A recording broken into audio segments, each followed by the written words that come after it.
Kenapa saya bisa memastikan itu palsu? Fotonya sangat kontras seperti ini. Foto ini, ijazah ini kan seolah-olah yang dikatakan dicetak tahun 1985. Assalamualaikum warahmatullahi wabarakatuh. Salam sejahtera untuk kita semuanya. Om Swastiastu, Namo Buddhaya. Baik, rekan-rekan sekalian, saya insya Allah tidak akan terlalu banyak mengulangi apa yang tadi sudah disampaikan oleh Pak Ustadz Qosimuddin, ya, selaku Ketua Tim Non-Litigasi. Bersama juga saya, karena Pak Petrus lagi ada di luar kota kayaknya. Jadi saya sudah sampaikan kemarin ketika ketemu pada saat rapat, saya besok izin untuk paparkan apa yang akan saya ceritakan. Jadi gelar perkara yang kemarin, gelar perkara khusus yang 3 hari yang lalu dilakukan pada hari Senin tanggal 15 Desember 2025, pada intinya tetap kita melakukan atau mengucapkan apresiasi atau terima kasih, karena itu terjadi karena surat permohonan dari kita, salah satunya dari tim advokasi anti kriminalisasi akademisi dan aktivis TKA, ya, dan juga satunya permintaan dari tim kuasa hukumnya Bang ES Egy Sujana.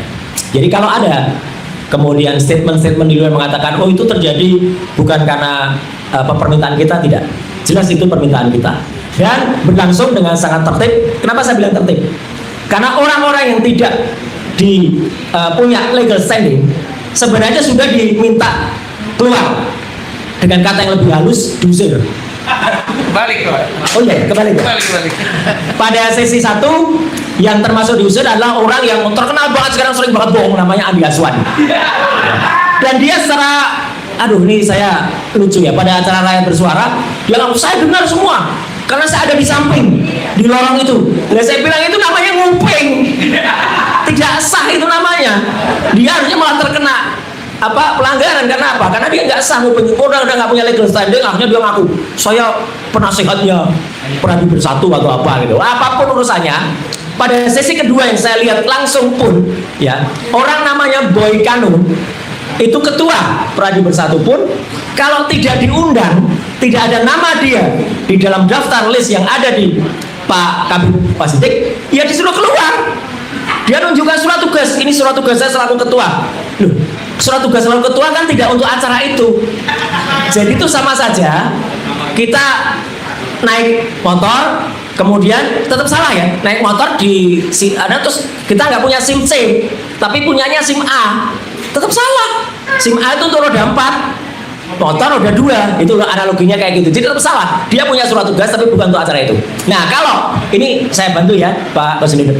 Kalau ada orang di sesi lain kemudian di acaranya mengatakan Pak Ustadz Qosimuddin nggak ada di sesi kedua, memang nggak ada, karena beliau tahu pasti kapan tugas dan tanggung jawabnya.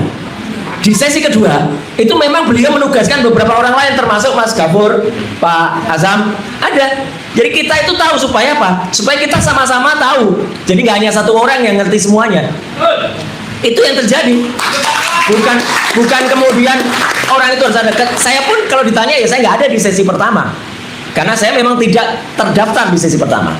Tapi saya ikut di sesi kedua. Jadi itu supaya jelas ya. Makanya kalau kemarin juga ada di selain rakyat bersuara ada juga orang lain yang nggak punya legal standing, nggak punya kaitan apapun dengan peristiwa, datang juga di acara yang lain di head to head, namanya Freddy Damanik. Nah nanti ada kebohongan Freddy Damanik yang lain nanti kita ceritakan. Ya, tapi gini, saya kembali ke topik.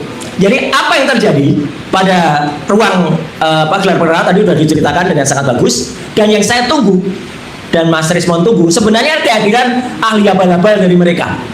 Karena dulu pada saat gelar perkara di Mabes Polri, dia datang, meskipun juga dia datang katanya ahli IT tapi hanya ahli sastra, karena hanya bisa ngomong tanpa menjelaskan apapun. Lah kemarin malah nggak datang sama sekali. Orang namanya Joshua Sinambela atau Roni Teguh, yang saya dengar dialah yang dipakai oleh Polda Metro Jaya untuk kemudian menersangkakan atau diambil keahliannya, diambil statementnya untuk kemudian menerapkan di pasal-pasal termasuk 32 dan 35 ITE. Nah, apa yang terjadi kemarin itu sebenarnya tidak jauh beda dengan gambar ini. Karena kami nggak boleh motret di dalam, maka saya pakai gambar ini. Gambar ini adalah gambar yang sudah dipresentasikan pada saat gelar perkara tanggal 22 Mei 2022 di Mabes Polri. Ini adalah gambar orang namanya Wahyudi. Andrianto. Ini Wahyudi Andrianto. Siapa dia Wahyudi Andrianto? Dia adalah adiknya Iriana atau adik iparnya Jokowi. Ketika menyerahkan yang disebut-sebut katanya ijazah kepada Mabes Polri, ini masih mending. Yang diserahkan tuh bisa megang, bisa ngamati, bisa nyentuh, bisa meraba. Kami kemarin sama sekali hanya diperlihatkan dan dipegangi. Kemudian baru ketika saya mau dekat gini ada teriak gitu. Kayak saya mau nyokot aja gitu. Ini ijazah ini, ya. Jadi yang ditunjukkan ukurannya memang lebih sedikit lebih besar ini. Dan ini yang penting diketahui teman-teman. Kenapa kami nggak bisa meriksa? Ijazah yang kertas ya, kertas sekali lagi kertas. Kertas yang disebut ijazah itu masih ada dalam mapnya dan ada plastik di depannya. Jadi bukan dalam bentuk kertas begini, masih ada plastik. Jadi bentuknya kayak gini nih loh. Makanya foto ini enggak, kalau dinamika enggak, tapi dimasukkan map dan ada plastiknya seperti ini. Gimana bisa meriksa? Mohon maaf. Gimana bisa meriksa emboss? Kalau mungkin yang namanya watermark bisa kelihatan bisa, tapi tipis banget. Tapi yang namanya emboss gimana bisa diperiksa? Teman-teman, sekarang itu ada kemajuan teknologi, misalnya wallpaper. Ada wallpaper rumah teman saya, bagus banget kayak batu bata. Begitu saya pegang, loh kok licin. Bentuk batu bata itu adalah citra grafis. Artinya belum tentu emboss ini punya relief, punya tekstur. Nimbul. Iya, belum tentu nimbul. Itu hanya bisa kalau kita ngeraba. Jadi makanya saya setuju dengan Ustaz Kosinudin. Kami kemarin tuh tidak bisa memeriksa. Nanti Prof. Tono Saksono akan menjelaskan bagaimana cara memeriksa yang benar. Ya. Artinya apa? Yang kita lihat tuh seperti ini, seperti. Dan saya langsung begitu lihat, saya tidak langsung kemudian harus mikir, enggak. Langsung saya dalam hati dan juga saya bunyikan kecil kepada Mas Rismon dekat saya, palsu. Kenapa saya bisa memastikan itu palsu? Fotonya sangat kontras seperti ini. Teman-teman semua, foto ini, ijazah ini kan seolah-olah yang dikatakan dicetak tahun 1985. Saya tantang sekarang teman-teman semua. Coba kita cari foto kita di rumah yang usianya sudah 40 tahun. Bentuknya kayak apa? Tidak akan ada yang kontras kayak gini. Kalau, nah ini saya ingin menunjukkan kalau saya suami yang sayang ke istri ya. Apa ciri khas suami saya ke istri? Di dalam dompetnya ada foto istri. Ini aja sudah kabur. Maaf, kecil banget ya. Ini aja udah kabur, padahal ini tahun 90-an foto ini. Ini juga, ini tahun 90-an aja fotonya sudah kayak gini. Jadi artinya, kenapa ini terjadi? Bapak dan Ibu semuanya, teman-teman media, saya terpaksa harus ngaku. Saya selain hobi komputer, awalnya saya itu tukang potret. Bukan hanya tukang potret, tukang cetak foto. Jadi dulu di rumah saya yang lama, di Pakualaman, saya memiliki laboratorium fotografi, laboratorium cuci cetak. Jadi bukan hanya soal nyetak, tapi Prof. Tono nanti mungkin juga bisa sangat mengerti yang saya ceritakan. Dulu kalau kita abstrak foto, ya bukunya abstrak foto itu klise itu ditaruh di atas enlarger. Dari enlarger, kertas fotonya nggak bisa langsung buka langsung gosong dia. Ada kamar namanya dark room, kamar gelap, disinari dengan lampu merah. Kenapa merah? Karena intensitasnya dia nggak akan rusak kertas itu. Ini detail saya ceritakan. Kemudian kertas foto setelah disinari, dia dimasukkan developer, pengembang. Setelah itu pakai kayak sendok tapi sendoknya kayu, dia diputar-putar supaya dia ngefix, namanya fixer. Setelah itu digantung, pelan-pelan baru keluar citra gambarnya.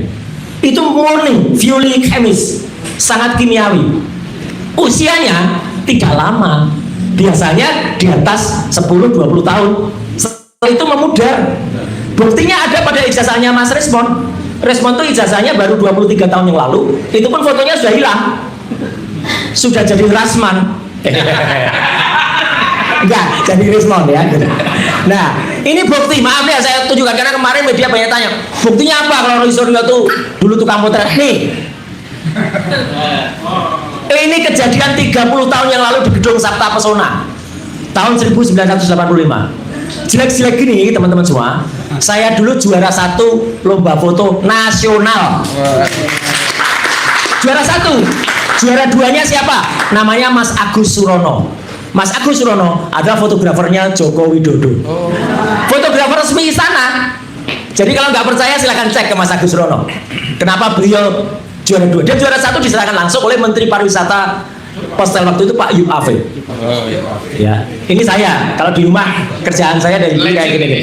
Ya, 30 tahun yang lalu loh nih, 95. Jadi artinya dengan pengetahuan itu, insya Allah kita bisa memastikan.